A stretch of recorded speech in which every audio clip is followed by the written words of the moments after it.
Episode 3 শুরু হয় এবং আমরা দেখতে পাই এখানে যখন এই ইভেল লেডিটা অর্কিডকে এই কূপের ভিতরে ফেলে দিচ্ছিল তখন সেখানে এন্ট্রি হয় হচ্ছে ডংফ্যাং এর। সে এখানে অর্কিডকে ধরে ফেলে আর সে নিজের সাইজটাকেও অনেক বড় বানিয়ে নিয়েছিল। তখন এই ইভেল লেডিটা বলে যে তোমার কত বড় সাহস, তুমি ওকে বাঁচিয়ে নিলে, দেখো আমি তোমার কি হাল করি।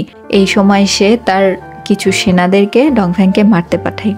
সেসব সেনারা যখন ডংফ্যাংকে মারতে যায়, ডংফ্যাং মাত্র চোখের একটা পলক ফেলে আর সেই চোখের পলকের ঝলকানিতে প্রতিটা সৈন্য সেখানেই ধ্বংস হয়ে যায়।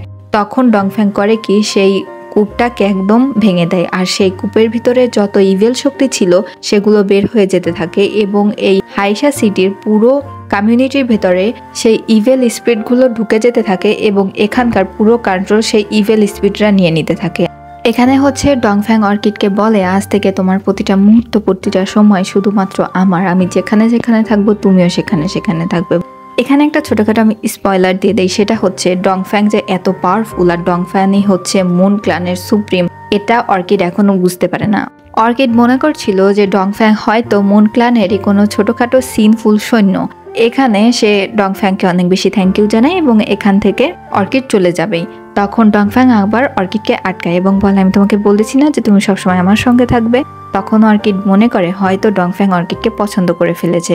অর্কিড বলে, দেখো আমি বুঝতে পারছি, কিন্তু তোমাকেও আমার কথাটা বুঝতে হবে, আমি অন্য একজনকে পছন্দ করি। আর তার চেয়ে বড় কথা হচ্ছে তুমি আমার থেকেও আরো 1000 গুণে সুন্দরী, 1000 গুণ পাওয়ারফুল কোনো পরীকে পছন্দ করতে পারো। এই ফেইরি ক্লানে অনেক সুন্দর সুন্দর পরী আছে, তুমি তাদেরকে গিয়ে দেখতে পারো। তখন ডংফ্যাং দাঁড়িয়ে বলে, আমি কি বলেছি তুমি মনে হয় বুঝতে পারো নাই। তুমি যাকে ইচ্ছা তাকে পছন্দ করতে পারো, কিন্তু তুমি সবসময় আমার থেকে বিলং করবে। এই কথা শুনে অর্কিডের মাথার ভেতরে কিছুই ঢোকে না। অর্কিড ডংফ্যাং এর দিকে তাকিয়ে থাকে আর আমরা এদিকে দেখতে পাই একজন ইভেল কিং এর এন্ট্রি হয়। সে এখানে সেই ইভেল লেডির কাছে আসে এবং এখানে সেই স্পিরিটগুলোকে সে ইভেল লেডির কন্ট্রোলে আনতে সাহায্য করে এবং তাকে জিজ্ঞেস করে যে এখানে কে আসছিল। সেই ইভেল লেডিটাও ক্লিয়ার করে কিছু বলতে পারে না। এখান থেকে আমরা জানতে পারি অর্কিড যে লিফটটা নিয়ে যাচ্ছিল সেটা ছিল হচ্ছে চেরি লেডির লিফট। তখন এই ইভেল ম্যানটা বলে, চেরি লেডির ওই লিফটটা না পেলে আমাদের হাতে কোনো কিছুই কন্ট্রোলে থাকবে না, আমাদেরকে যে করেই হোক ওই জিনিসটাকে খুঁজে বের করতে হবে। এখান থেকে সিন কাট হয়ে আমাদেরকে দেখানো হয় হচ্ছে ডংফ্যাংকে। সে এখানে তার সেই সহকারী যার নাম হচ্ছে শান তাকে ডেকেছিল।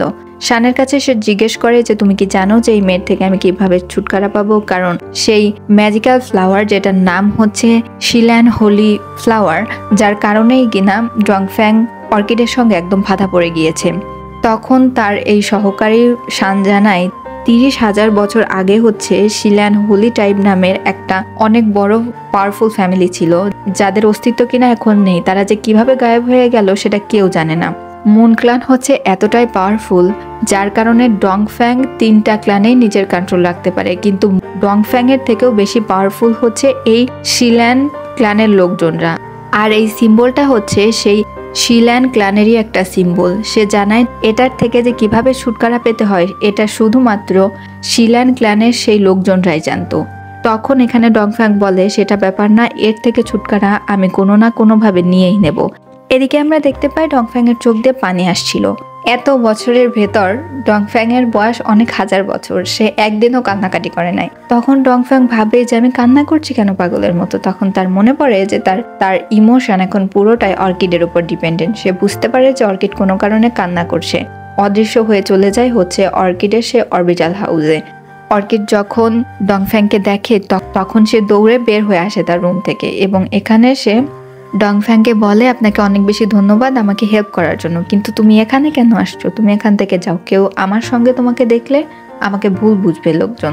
তখন ডংফ্যাং এখানে অর্কিডকে বলে যে আমি তোমাকে বলেইছি যে তোমার প্রতিটা সেকেন্ড প্রতিটা সময় আমার, তুমি আজ থেকে আমার থেকে বিলং করো।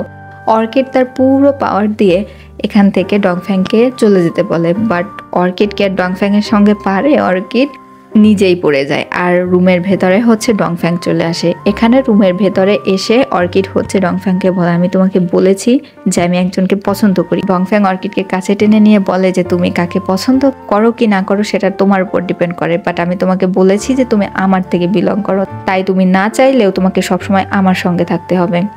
এ কথা বলতে বলতে ডংফ্যাং লক্ষ্য করে যে অর্কিডের ব্যাগে রয়েছে হচ্ছে সেই লিফটটা, যেটা কিনা সে হাইসা সিটি থেকে নিয়ে আসছিল সংরক্ষণ করে। তখন ডংফ্যাং এই লিফটটা নিয়ে নেয় অর্কিড বলে যে একজনের ডেস্টিনি লিভ, আর এটা এখানে সংরক্ষণ করে রাখতে হবে, দিয়ে দাও এটা আমাকে। তখন ডংফ্যাং বলে যে হ্যাঁ, আমি চাইলে সবকিছুই করতে পারি। এবং ডংফ্যাং এই ডেস্টিনি লিভটা পরে বুঝতে পারে যে এটা হচ্ছে চেরি লেডির ডেস্টিনি লিভ। ফেরিকে জিজ্ঞেস করে যে তুমি এটা কোথায় পেয়েছো? তখন অর্কিড বলে যেখানেই পাই আমাকে দিয়ে দাও।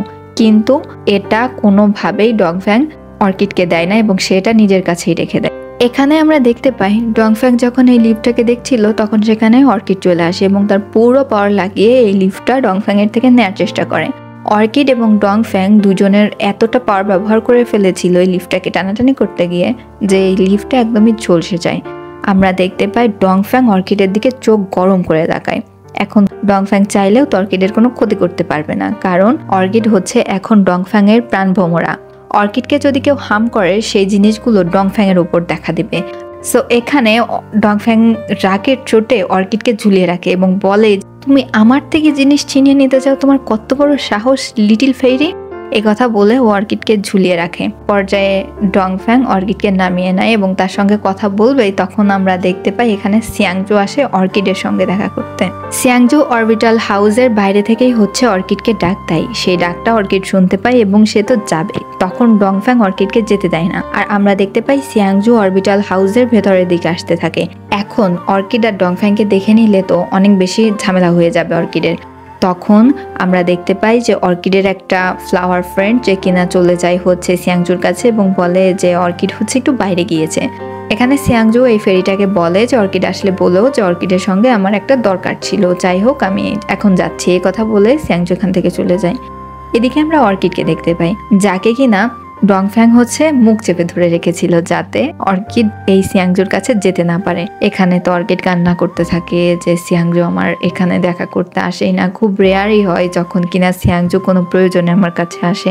আর আজকে তোমার জন্য আমি সিয়াংজুর সঙ্গে দেখা করতে পারলাম না। আজকের দিনটাই আমার কত খারাপ জানো, আমি আজকে আমার ইমোরাল রুটকে ঠিক করার জন্য একটা জুস কিনেছিলাম, তোমার জন্য সেই জুসটাকে আমি হারিয়ে ফেলেছি, এখন আমার কি হবে, সিয়াংজু চলে গেল, দিনটাই খারাপ, এসব বলে কান্নাকাটি করতে থাকে। না চাইতেও ডংফ্যাং এর চোখ দিয়ে পানি আসতে থাকে। তখন ডংফ্যাং বলে চুপ করো। ফেরি তো চুপই করে না। তখন ডংফ্যাং বলে লিটল ফেরি তুমি এটা খুঁজছো? অর্কিড যখন দেখে যে তার হাতে হচ্ছে সেই রুট ঠিক করা জুসটা রয়েছে তখন অর্কিড খুশি হয়ে যায় এবং বলে এটা আমাকে দিয়ে দাও, এটা আমার জিনিস। তখন ডংফ্যাং বলে লিটল ফেরি এটা নিতে হলে তোমাকে আমার কাজ করে দিতে হবে, তুমি সেই লিফটটাকে ঠিক করে দাও। এখানে আমরা দেখতে পাই অর্কিড বলে যে হ্যাঁ আমি এই লিফটটাকে ঠিক করতে পারবো। এই কথা বলে সে এই লিফটটাকে ঠিক করার চেষ্টা করে। এখানে অনেক চেষ্টার পরেও এই লিফটটা কোনোভাবেই পুরোপুরিভাবে ঠিক হচ্ছিল না। তখন আমরা ডংফ্যাংকে দেখতে পাই সে হচ্ছে অর্কিডকে বলে লিটল ফেরি তুমি ইচ্ছা করে সব কাজ করছো তাই না? তখন অর্কিড বলে যে আসলে আজকে সারাদিন আমি অনেক কাজ করেছি, অনেক জায়গাতে ঘুরে বেরিয়েছি, আমার উপর অ্যাটাকও হওয়ার চেষ্টা হয়েছে, তুমি তো জানো যে আমার ইমোরাল রুটটা কত বেশি দুর্বল, এই জন্য আমি এত বেশি দুর্বল হয়ে গিয়েছি, আমার পুরো শক্তিটা আমি ব্যবহার করতে পারছি না।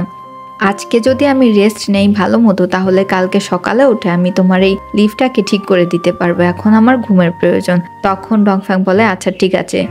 এরপরে আমরা দেখতে পাই অর্কিড যখন তার রুমে যায় তখন সে রুমে গিয়ে দেখে যে ডংফ্যাং সেখানে অপেক্ষা করছে। ডংফ্যাং বলে যে চলো ঘুমিয়ে পড়ি। এরপরে অর্কিড বলে ঘুমিয়ে পড়ি মানে তুমি কোথায় ঘুমাবে? তখন ডংফ্যাং বলে যে এখানে ঘুমাবো।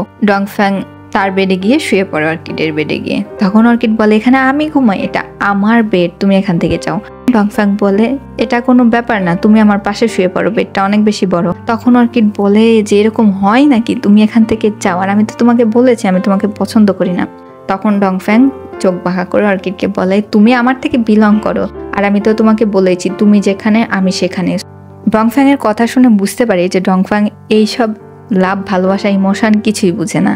আর ডংফ্যাং বুঝতেই পারে না যে অর্কিড কেন তার পাশে ঘুমাতে যাচ্ছে না। অর্কিড বলে যে ধুর আজকে আমি ঘুমাবোই না। এই কথা বলে সে তার স্টাডি টেবিলে চলে যায় এবং সেখানে গিয়ে সে কাগজপত্র ঘাটাঘাটি করতে থাকে। এক পর্যায়ে গিয়ে অর্কিডের এত বেশি ঘুম আসে যে সে মাথাটা টেবিলের সঙ্গে ঠেকিয়ে ফেলে অনেক জোরে, যার কারণে অর্কিডের মাথায় ব্যথা পায় এবং সেই ব্যথাটা ডংফ্যাং অনুভব করে। ডংফ্যাং তখন বলে উফ এই মেয়েটাকে নিয়ে আর পারি না। এরপরে ডংফ্যাং অর্কিডের কাছে যায় এবং সে অর্কিডকে গিয়ে বলে যে সে তার বেডে যেন ঠিকভাবে রেস্ট করে, ডংফ্যাং বাইরে যাচ্ছে। এই কথা বলে ডংফ্যাং এখান থেকে বের হয়ে যায়। আর এখানেই 3rd এপিসোডটা শেষ হয়ে যায়। ভিডিওটা ভালো লাগলে সাথেই থাকবেন।